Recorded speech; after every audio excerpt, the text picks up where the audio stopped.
Bonjour à tous. Donc, Valérie Pierre, pharmacien, et puis Mathilde Réveillon, infectiologue. On va vous parler d'éco-soins en maladies infectieuses. Alors, pourquoi s'intéresser aux éco-soins en maladies infectieuses? Parce que l'infectiologie va être, comme beaucoup de spécialités, particulièrement touchée par les conséquences du dérèglement climatique sur la santé, à la fois par l'émergence ou la réémergence de pathogènes, comme on l'a vu avec la pandémie de Covid-19, mais aussi par le fléau de l'antibiorésistance, qu'on appelle aussi la pandémie silencieuse, qui est responsable de 5 millions de morts par an dans le monde, et qui va être liée à la fois aux consommations humaines d'antibiotiques, mais aussi animales, et aussi à la pollution des écosystèmes et de l'environnement par les résidus d'antibiotiques, et notamment ceux qui proviennent des industries qui les fabriquent.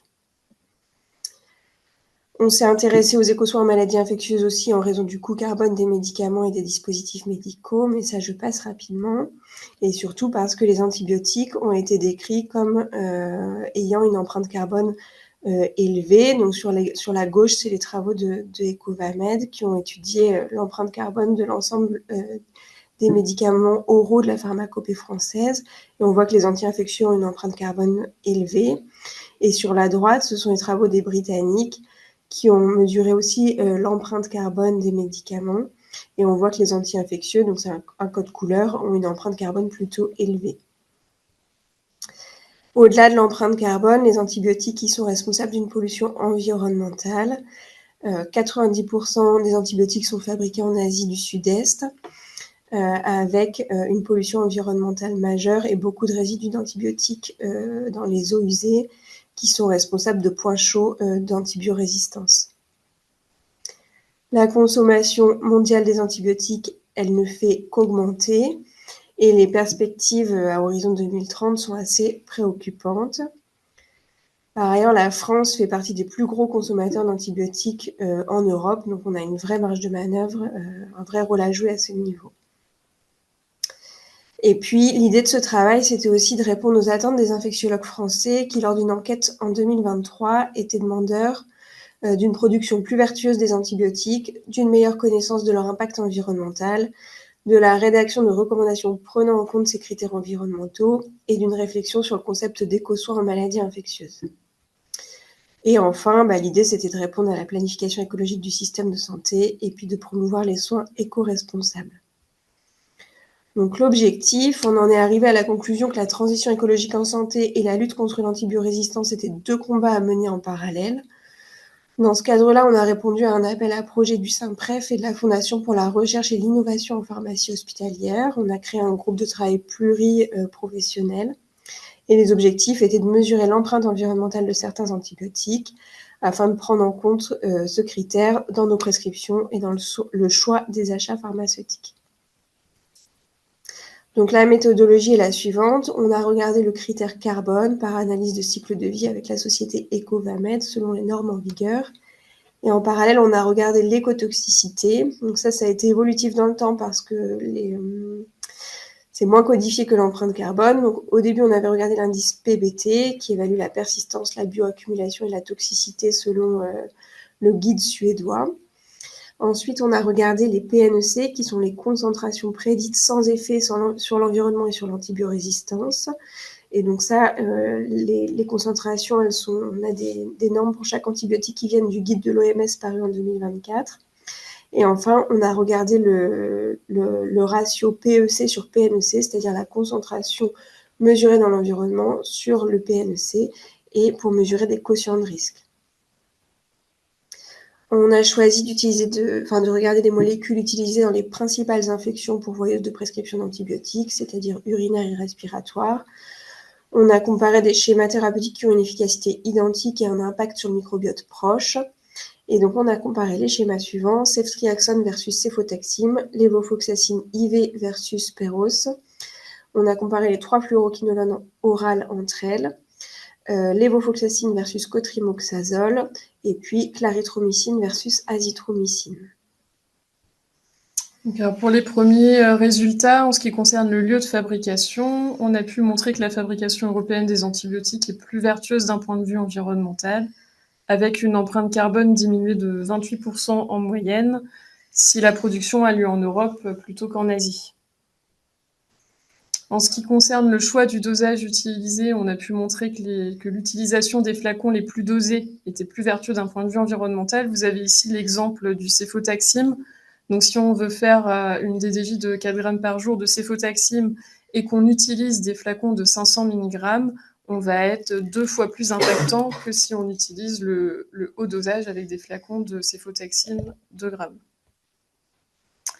En ce qui concerne la voie d'administration, donc la voie orale est plus vertueuse d'un point de vue environnemental que la voie injectable. Et là, vous avez l'exemple de la lévofloxacine. Donc, on voit qu'un comprimé de lévofloxacine est 13 fois moins impactant que l'administration d'un pochon prêt à l'emploi de lévofloxacine 500 mg. Toujours concernant les modalités d'administration, on a pu montrer que la voie intraveineuse directe était plus vertueuse que l'intraveineuse lente. Donc vous avez ici l'exemple de la ceftriaxone. Donc réaliser une IVD de ceftriaxone 1 g à partir d'ampoules de NaCl 10 ml sera 5 fois moins impactant que l'administration de ceftriaxone dans un pochon de 100 ml sur 30 minutes, par exemple.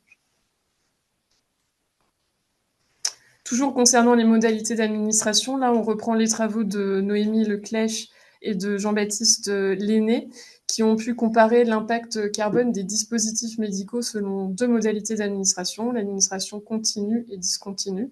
Donc, ils ont pu montrer que l'administration continue est beaucoup plus vertueuse que l'administration discontinue, et ceci est lié à la consommation de dispositifs médicaux nécessaires à l'administration.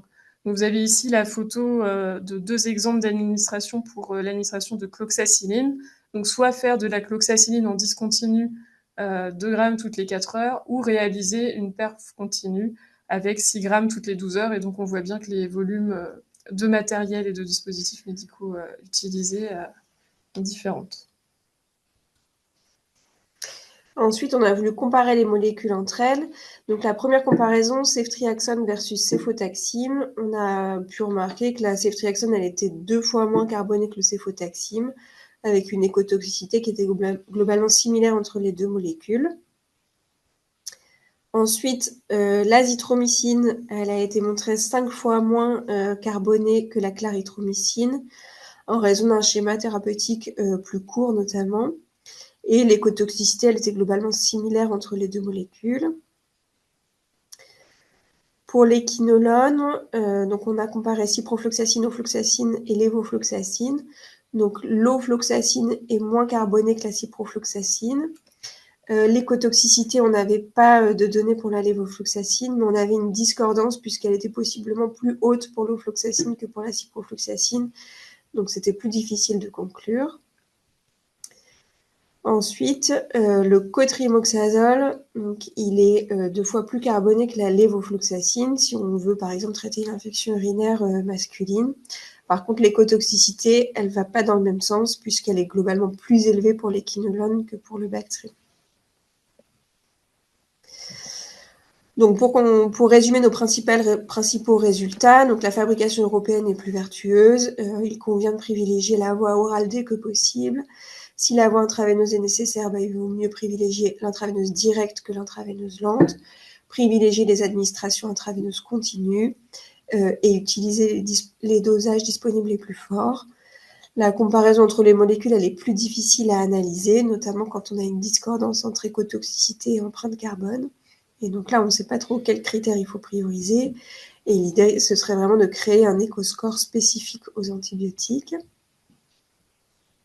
Donc, les résultats de notre étude nous a permis, en collaboration avec l'OMEDIT et le CRATB Normandie Normantibio, de réaliser une plaquette sur les grands principes d'éco-prescription adaptés à l'utilisation des antibiotiques. Donc, le premier grand principe, c'est moins prescrire, en s'interrogeant systématiquement sur la pertinence de la prescription. Donc, vous avez ici l'outil du Normantibio sauf que vous pouvez aller voir directement sur le site Normantibio ou via le Data Matrix. Le deuxième grand principe, mieux prescrire en s'assurant du bon usage des antibiotiques avec une réévaluation systématique à 48-72 heures et le respect des durées de traitement sachant juste que là, le data matrix ne renvoie pas sur les dernières données mises à jour par la SPIF avec la lettre d'information de décembre 2025. Donc, troisième grand principe, c'est tenir compte de l'empreinte environnementale de sa prescription, avec, comme on l'a déjà dit, toujours privilégier la forme orale dès que c'est possible. Donc là, on avait repris l'exemple de la lévofloxacine et on a aussi listé la liste des antibiotiques avec une biodisponibilité orale importante. Bon, juste pour rappeler qu'effectivement, ce grand principe-là, il n'est pas du tout uniquement destiné aux anti-infectieux. Et là, on vous a mis une petite plaquette réalisée par le CHU de Grenoble qui montre bien la différence entre l'administration Péros du paracétamol et une administration IV. Donc, comment tenir compte de l'empreinte environnementale de sa prescription, c'est aussi privilégier un schéma posologique avec un minimum de doses à administrer, en utilisant les dosages forts dès que possible et en privilégiant les perfusions continues plutôt que discontinues. Donc là, on a repris des exemples qu'on a évoqués ci-dessus. Donc, on a pu utiliser les résultats de notre étude en essayant d'appliquer ces grands principes dans notre hôpital, qui est un hôpital général. Donc déjà, en essayant de communiquer,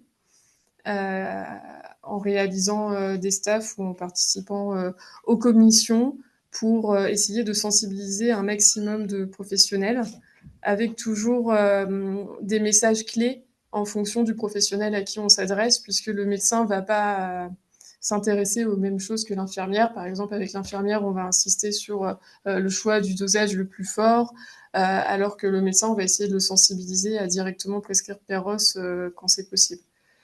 Donc, on a pu aussi optimiser notre livret thérapeutique avec le référencement des dosages forts et la prise en compte, quand cela était possible, de l'impact environnemental dans les choix de notre marché.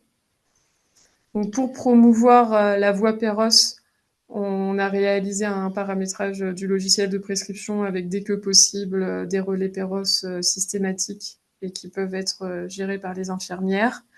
On a rajouté des messages aux prescripteurs pour les antibiotiques injectables avec une bonne biodisponibilité orale. Et on a remis l'analyse pharmaceutique systématique sur ces antibiotiques pour s'assurer que la voie orale n'est pas possible avant que le traitement débute. On a pu aussi promouvoir les modalités d'administration IV les plus vertueuses, toujours grâce au paramétrage du logiciel de prescription, en permettant un choix du dosage le plus fort systématique et en mettant des IVD en favori d'administration et des voies continues en favori. On a aussi réalisé un travail avec les infectieux de l'établissement pour qu'ils pensent à préciser les modalités d'administration lorsqu'ils font des avis. Voilà, donc en conclusion, déjà, on remercie tous ceux qui se sont investis dans ce projet. On en a retenu vraiment la richesse d'un travail pluriprofessionnel. Maintenant, à ce stade, des travaux complémentaires sont nécessaires pour mieux appréhender l'écotoxicité, pour mieux prendre en compte l'impact sur le microbiote intestinal et construire un éco-score spécifique aux antibiotiques. Ça va nécessiter l'implication des sociétés savantes. Et puis l'idée, ça va aussi être de réfléchir à la création d'indicateurs de pertinence. Donc, on avait pensé au ratio voie orale sur voie IV, une analyse des interventions pharmaceutiques, voie d'administration inappropriée et le taux d'acceptation, des quick audits sur la pertinence de la prescription intraveineuse et aussi un audit sur les modalités d'administration des antibiotiques. Voilà, merci pour votre attention, puis n'hésitez pas à nous solliciter pour plus d'informations.